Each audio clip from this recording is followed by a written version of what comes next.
Hello everybody, this is Ethan Fry, and I wanted to talk about a very relevant topic with Christmas coming up, which is holiday online shopping. Now, with so many people buying gifts online, it'll definitely raise some security concerns in regards to your personal information and credit card information.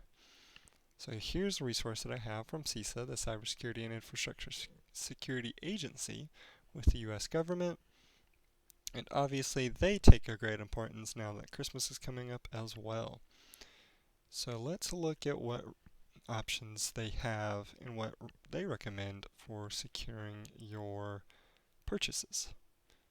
So check your devices, protect your devices by keeping the software up to date.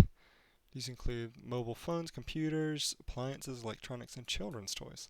Definitely keep everything up to date. Make sure your computer is up to date because what they do in those updates is they patch security vulnerabilities. And if you are not up to date, then you are at risk for any updates or any risks that might be out there. And especially once these high vulnerabilities come to be known, things like 0-day updates. These are updates that the uh, the company that owns it, like Windows, doesn't know about. So someone like a hacker could use that 0-day vulnerability, and Windows would not be it would be defenseless against it. So always make sure to keep up to date on any updates that happen and any changes like that.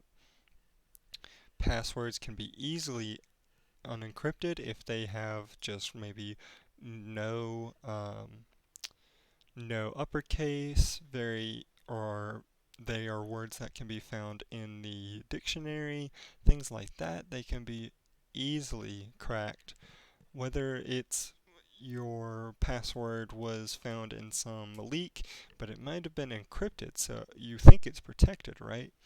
Well, it's very easy to actually decrypt sometimes passwords. Sometimes, depending on the length and the characters, because you're basically brute forcing known passwords, maybe for you or just in general from the dictionary. So it's always good to use words that are either incomprehensible, not very, slang terms that aren't found in the dictionary. Check the device's privacy and security settings. In the first video, we definitely looked at that for web browser security. Enable automatic software updates. That's always good for defense as well. Let's look at, and of course, this will be provided in the description if you want to read over it yourself as well. Some attackers may try to trick you by creating malicious websites that appear to be legitimate. Absolutely, especially with Amazon, they love to try and get you on the website that might look like you got something free, so they're trying to get you to enter in your information. Don't click, and we'll be talking about phishing attacks or spamming the emails in the next video, and I think, or excuse me, here soon. That is a very big topic to be discussed. Don't click links or download attachments unless you're confident where they came from. Links might look harmless, but they can have plenty of issues with them and things attached to them that can cause chaos. Never provide your password or personal or financial information in response to an unsolicited email.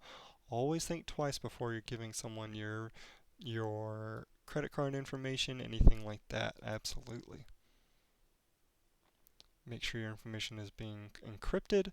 Encryption is always good. Like I said, depending on what your password it is, it might be able to be decrypted, but it is better than it being in plain text and in view to everybody. Because what if you are on a public Wi-Fi and you type in the password for something and someone is scanning that Wi-Fi to see if anybody is doing something like that? Say you log into your bank from a public Wi-Fi. People are able to scan the network and see that someone is going to their bank, the IP for their bank, and do something like that.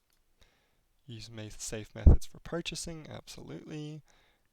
Use a credit card as opposed to a debit card, and I believe that has to do with a lot of the protections around credit cards, especially because it's a lot easier to get a payment refunded or blocked on a credit card than it is a debit card. Very good resources indeed. That is also one thing, seeing that now, multi-factor authentication. It's always good to have multi-factor authentication for your passwords.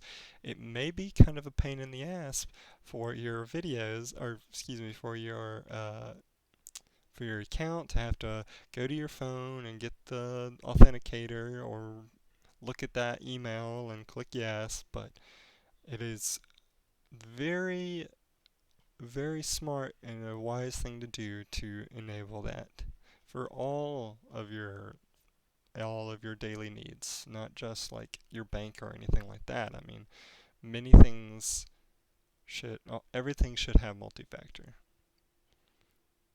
Now, I did say we'd talk about the email and phishing attacks, and I also have another resource from CISA as well.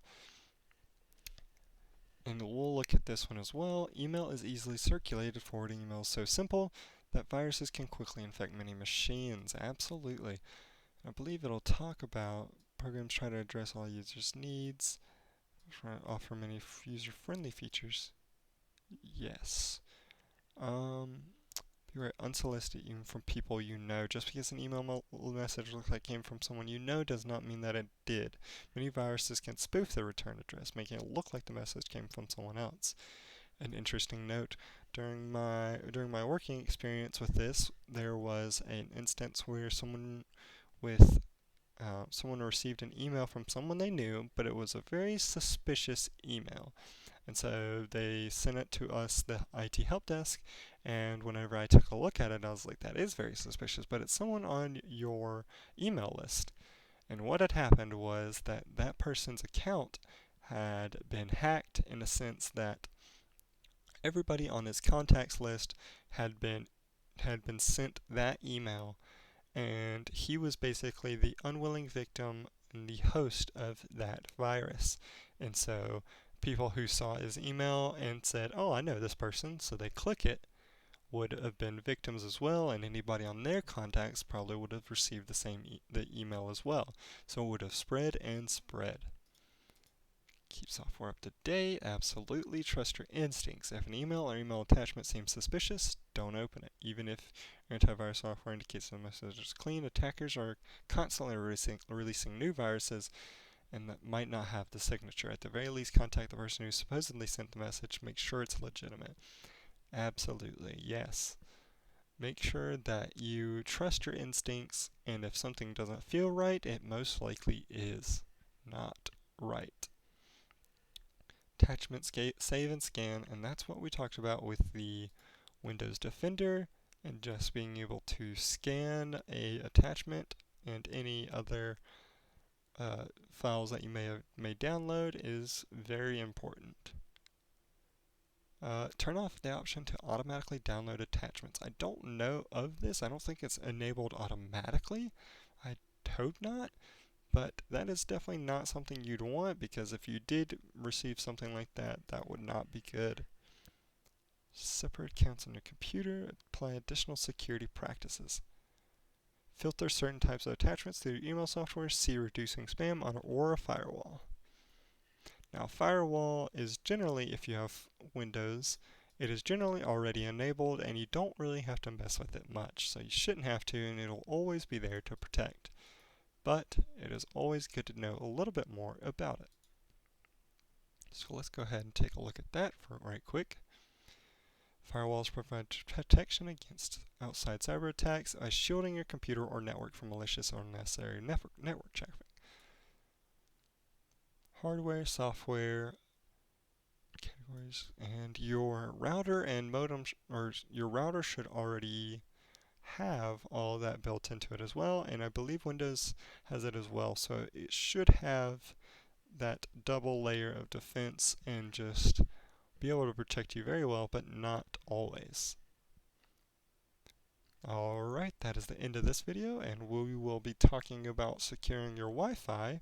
So we'll be talking a little bit more about firewalls and things like that, as well as IoT devices in the next video. Thank you.